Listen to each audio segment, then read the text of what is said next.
क्रोध, क्रोध क्या है कौन नहीं जानता।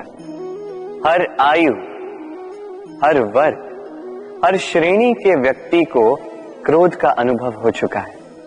बल्कि किसी किसी का तो परिचय ही इसी प्रकार दिया जाता है कि व्यक्ति अत्यंत क्रोधी है, इससे तनिक बच के ही रहना।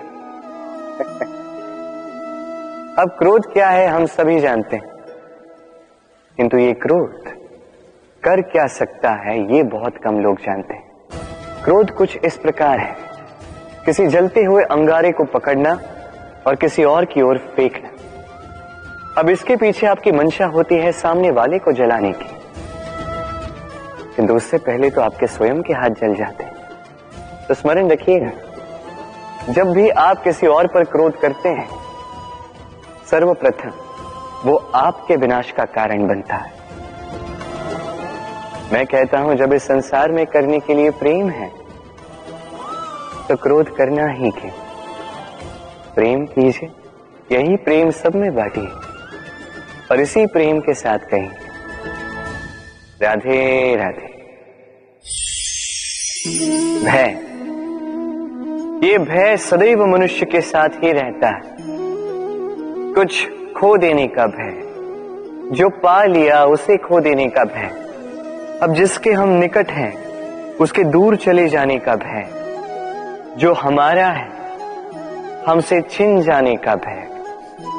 अब मनुष्य सारा जीवन व्यतीत कर देता है इस भय की छाया में। किंतु क्या कभी आपने ये सोचा है कि ये भय हमें क्यों लगता है? ये भय हमें इसलिए लगता है क्योंकि हम उस व्यक्ति, उस भाव, उस वस्तु को स्वयं से समेट कर रखते हैं। हम स्वयं उसे इतनी शक्ति दे देते हैं कि वो जब चाहे तब हमें छोड़कर जा सकता है, हमें कष्ट पहुंचा सकता है। किंतु यदि हम उस भाव, उस व्यक्ति, उस वस्तु से निर्लिप्त रहें, उसके आकर्षण से हम मुक्त हो जाएं, तो ना ही वो हमें छोड़कर जा सकता है, ना ही हमें कष्ट पहुंचा सकता है। इसलिए स्वतंत्र रहिएगा और सबको स्वतंत्र रखिएगा, प्रेम को भी। राधे राधे। अस्तो मां सद्गमय, तमसो मां ज्योतिर्गमय, मृत्युर्मां मृतम गमय। कभी आपने सोचा है काला रंग ना होता तो क्या श्वेत रंग आपको भाता? रात्रि का अंधकार ना होता तो सूर्य प्रकाश का अर्थ हमें समझ आता? ये थकान ना होती तो क्या विश्राम का अर्थ हम समझ पाते? ये भूख ना होती तो क्या इन स्वादिष्ट व्यंजनों का अर्थ हम समझ पाते? क्या इन सब का आनंद हम ले पाते? स्मरण रखिएगा, इस संसार में कोई भी भाव या वस्तु बुरी नहीं है। यदि आप मानते हैं कि बुरी है तो किसी कारण से ये बुराई आवश्यक है, अन्यथा ईश्वर इसे हमारे संसार में रखते ही। इस बुराई का उद्देश्य है हमें अच्छाई का आभास करवाना, ताकि हम अच्छाई में अपना लक्ष्य साध सकें। इसलिए बुरों से कभी घृणा मत कीजिएगा, ये तो केवल भलाई की आवश्यकता के जनक है, उन्हें भले में परिवर्तित कीजिए। असत्य से सत्य की ओर ले जाए, अंधकार से प्रकाश की ओर ले जाए, मृत्यु से अमरत्व की ओर ले जाए, किंतु प्रेम के पथ से। राधे राधे।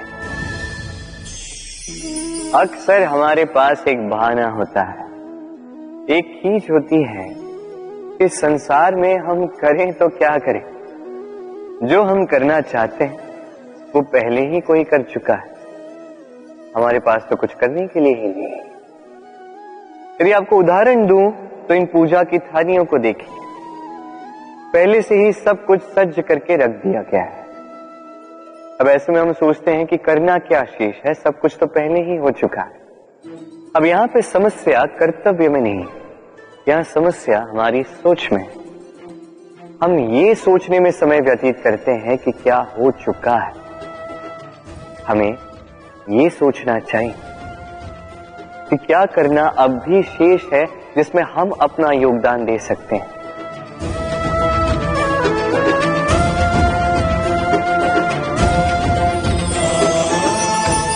समझे?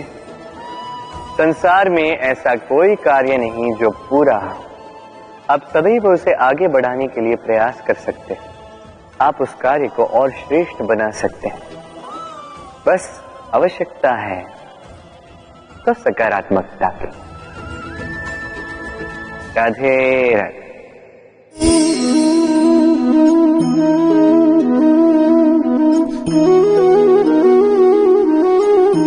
चलिए आज आपसे एक प्रश्न पूछता हूं।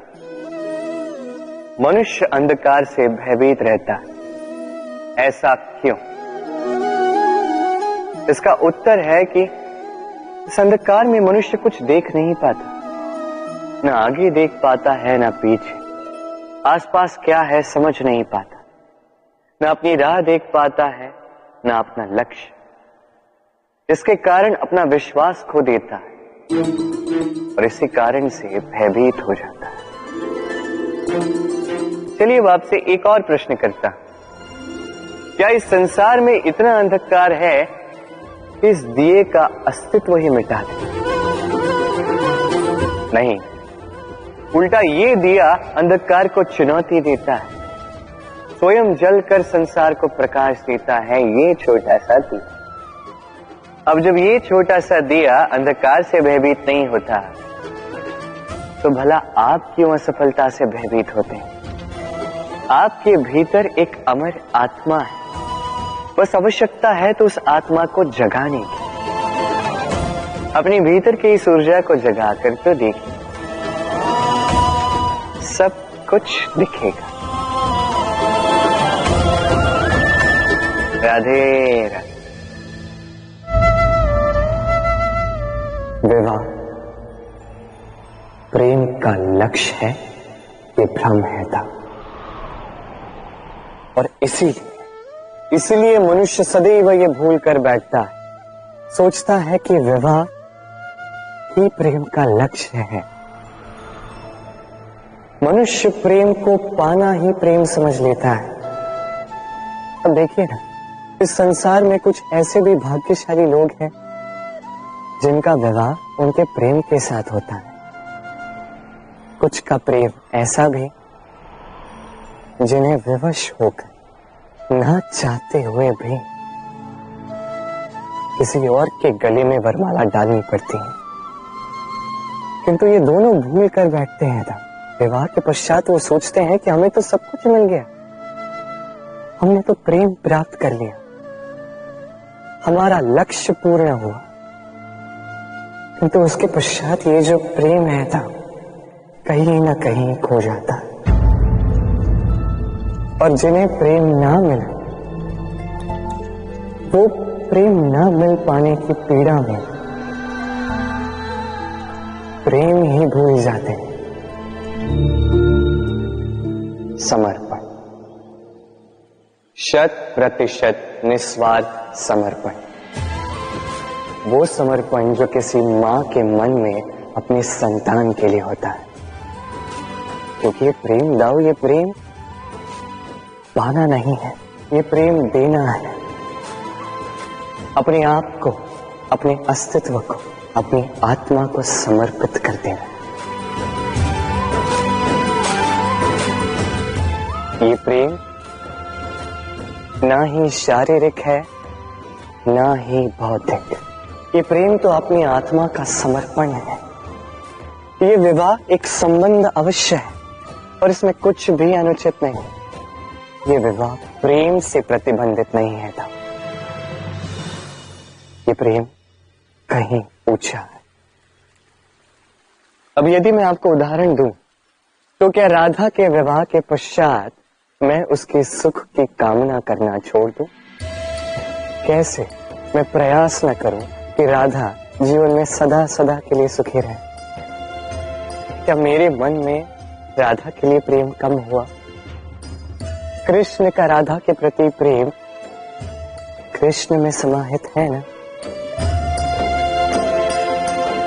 दाऊ, ये प्रेम पाप तब बन जाएगा जब इस प्रेम के बदले हम कुछ चाहेंगे, किंतु यदि ये प्रेम समर्पित हो तो ना ही ये अनीति है, ना ही ये पाप।